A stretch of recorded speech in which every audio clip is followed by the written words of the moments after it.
ಈಗ ಕಡಿತಾ ಇದ್ದೇನಲ್ಲ ನಿನಗೆ, ನನ್ನ ಮಗನ ಬೆಳಬೆಳಿಗೆಲ್ಲ ಏನಾಯ್ತದ ನಿನಗೆ? ಇವರು ಎಂಟರ್ಟೈನ್ಮೆಂಟಲ್ಲಿ ಪಂಟರು, ನ್ಯೂಸ್ ಚಾನಲ್ಲಿನ ಮೆಂಬರು, ನಡೆದಾಡುವ ನಂಬರು ಅವರೇ ವರ್ಧನ, ಆರ್ಯವರ್ಧನ.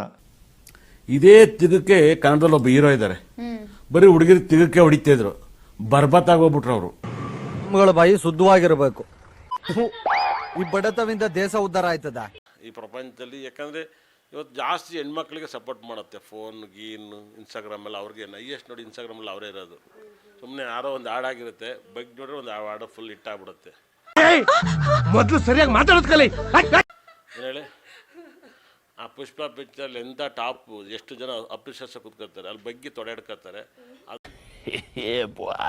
ಅದನ್ನೇ ಜನ ಜಾಸ್ತಿ ನೋಡ್ತಾರೆ. ಆ ಪುಷ್ಪ ಪಿಕ್ಚರ್ಲಿ ಬಗ್ಗೆ ತೊಡೆಡ್ಕೊಳ್ಳೋದೇ ಒಂದು ಸೀನ್, ಒಂದೊಂದು ಡ್ಯಾನ್ಸ್. ಅದು ಏನು ಹೇಳಿ,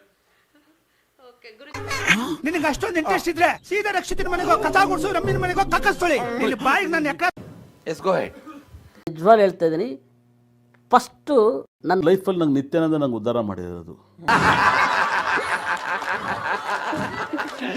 ಇಂಥ ಜನ ಎಲ್ಲಿ ಸಿಗ್ತಾರೆ ನಿಮ್ಗೆ? ಹೊಡಿರಿ ಚಪ್ಪಾಳೆ, ಹೊಡಿರಿ. ಇದು ನಮ್ಮ ದೇಶ ಅಂದ್ರೆ. ನನ್ನ ಸಬ್ಜೆಕ್ಟ್ ಮೇಲೆ ಆಸೆ ಬಂತ ಇಲ್ಲ ನನ್ನ ಮೇಲೆ ಆಸೆ ಬಂತ?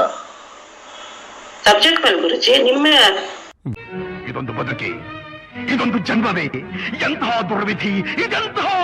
ನಿಮ್ಮನ್ನ ಏನು ಇವಾಗ ನನ್ನ ಜೊತೆ ಒಂದು ನಂಬರ್ ಕೂತಿದೆ ಅಂತ ಹೇಳ ಅಥವಾ ಏನಂತ ಹೇಳಬೇಕು ಸರ್? ಯಾಕಂದ್ರೆ ನೀವು ಅಂದ್ರೆ ನಂಬರು, ನಂಬರ್ ಅಂದ್ರೆ ನೀವು.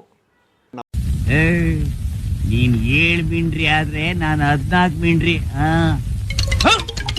ನಂಬರ್ ಕೂತಿದೆ ಅಂತ ಹೇಳ, ಆರ್ಯವರ್ಧನ್ ಅವ್ರು ಇದ್ದಾರೆ ಅಂತ ಹೇಳ, ಹೆಂಗೆ ನಿಮ್ಮನ್ನ ಹೆಂಗ್ ಮಾತಾಡ್ಸ್ಬೇಕು? ನಿಮ್ಮ ಮನಸ್ಸಿಗೆ ಸರ್, ನೀವೇನ್ ಬೇಕಾದ್ರೆ ಕರೀರಿ ಸರ್. ಸೇಪಾಗಿ ಹೋಗಿ ಊರ್ ಸೇರ್ಕೋಕಂಡ. ದಿಲ್ ತೋ ಪಾಗಲ್ ಹೈ, ದಿಲ್ ದೀವಾನಾ ಹೈ.